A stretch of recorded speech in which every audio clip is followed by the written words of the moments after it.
Okay, regarding sa hot topic na to guys, I'm sure lahat tayo nakakita and nabasa na yung story dito, okay? But let's relate this sa work ko dito sa United States or scenario ko dito sa United States para at least marami sa atin na papunta dito sa US, medyo mas ma-inform and mas ma-educate kung ano yung mga dapat gawin or ano yung mga dapat sabihin in this kind of scenario. Okay? So, let's discuss. Okay, number 1. As part of the service industry, we do have the obligation to address our customers, our clients, our patients on how they want to be addressed allegedly or accordingly. Okay? That is a responsibility in our side. Like, even sa mga admission documentation namin dito, in 2 of my hospitals, may nakalagay doon kung ano yung specific term na kailangan sila address. How do you want me to address you? Do you go by him, her, his, her, they, them, gano'n. So, nakalagay na doon sa admission, namin, documentation. Ma-encounter niyo yan sa documentation for sure. But of course, hindi lahat, depende. Honestly, kung i-compare mo dito, medyo mas malala dito sa United States kwento ng katrabaho ko sa college may mga university kung saan nag-allow yung pag-dress up na pagiging pusa parang gano'n. So mga medyo normal daw sa kanila yun dito. Tapos nagpa-purr sila, tapos lumalakad ng gano'n. Alam mo yun, parang nag-screech, parang nag-meow. So those kind of things. So far naman, hindi pa ako naka-experience yan sa hospital as a patient or bilang isang nurse tapos magkaroon ako ng ganung patient.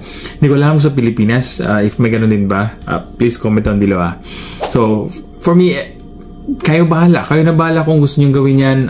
I really don't care. As long as you don't impede yung right ng ibang tao, okay lang. Okay? Tapos, going back naman, kay kuya, okay lang na nag-educate siya doon sa nagtatrabaho.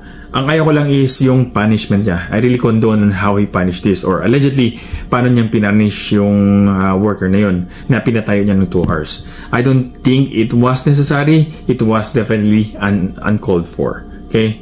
So that's how I view it. Kasi hindi ko ma-imagine kung sa akin ginawa ng mga pasyente ko yun dito.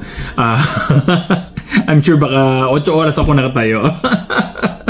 As if naman tayo ako. Okay, kasi dito, nakailang beses ako magkamali. Kailangan mo talagang maging practice or makapag-adjust ka sa paggamit ng mga pronouns nila. Minsan na kahit magkwento lang sa mga kasama ko, like isang scenario, like sinabi ko sa CNA ko, can you get him a perineal pad? I think he's having a menstruation today. Sabi niyang aide ko, him? Bad? Mens? You mean her? Sabi ko, no, him. Sabi ko, okay, di ba? Nakakalito. Tapos harap-harapan minsan kung kausapin ko yung pasyente or family, binabaliktad-baliktad ko pa rin. Siyempre hindi ako sanay. And of course, nagsasorry lang ako. Tapos, typically sa mga pasyente na encounter ko, okay naman sa kanila. They understand. Kasi alam nila na hindi basta-basta makapag-ano yun. And para ako nag-tongue twister. I'm trying naman. Nakakita naman nila na I'm trying. I'm doing my best to address them on how they want to be addressed. For me, the best way para dito is hindi ko gumamit ng sentence na may pronouns. So, ganun. That's one way.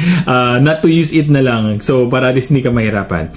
But it does take time to practice kung ganun pananalita. Lalo na yung parang impromptu na dire-diretso. Okay? So, it is normal to make a mistake.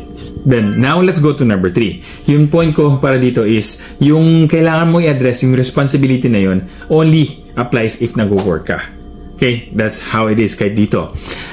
If outside of work, then that right doesn't really exist. Because your right versus my right has the same equal like level of power lang. Okay? So, if you do have the right na gusto mo ipa-address or i-address sarili mo or ipa-address ibang kasama mo, him, her, they, she, I understand. But you do not have the right to force me to say or use those words because I have my own right to use my own way of saying things or the things that I learned from school. So, it really depends on me if I want to use that kind of grammar. Diba? So, that's my right. So, which leads to the point kung saan, what makes your right more important than my right? Diba? So, yun lang. So, for this scenario po, I really think na it will take time for some people to adjust on how to address people, on how to like condone to this kind of woke things. Okay, this is something new. Tapos, I think some of our service crew are not coming from city areas kung saan hindi masyado exposed sa ganitong klaseng scenario. Diba? I think most of you will agree. So, educating them is a good thing. And sabi nga ng ni Sir, kailan yung parang sa management na mag-training. I agree naman doon na pwede magkaroon ng training. That is like a simple basic thing, should be. Okay? Pero yun nga, ang ayaw ko lang talaga is in the way pag-condone or the way na pag-punish niya doon sa tao na yun. Like I said, it wasn't called for. Ang maganda lang dito sa scenario is nagbigay ng awareness sa mga tao about using proper pronouns. So I think that is kinda helpful in a way. Alam ko negative yung paggawa sa kanya, pero I think kahit pa paano nabigay naman yung point niya sa madla. So I think that's one good thing about dun sa scenario na kung saan fina-fight niya yung advokasya niya, 'di ba? So and also brought awareness sa mga tao. So I think with this scenario maging aware, magiging conscious yung mga tao paggamit ng certain pronouns when it comes to like the LGBTQ+.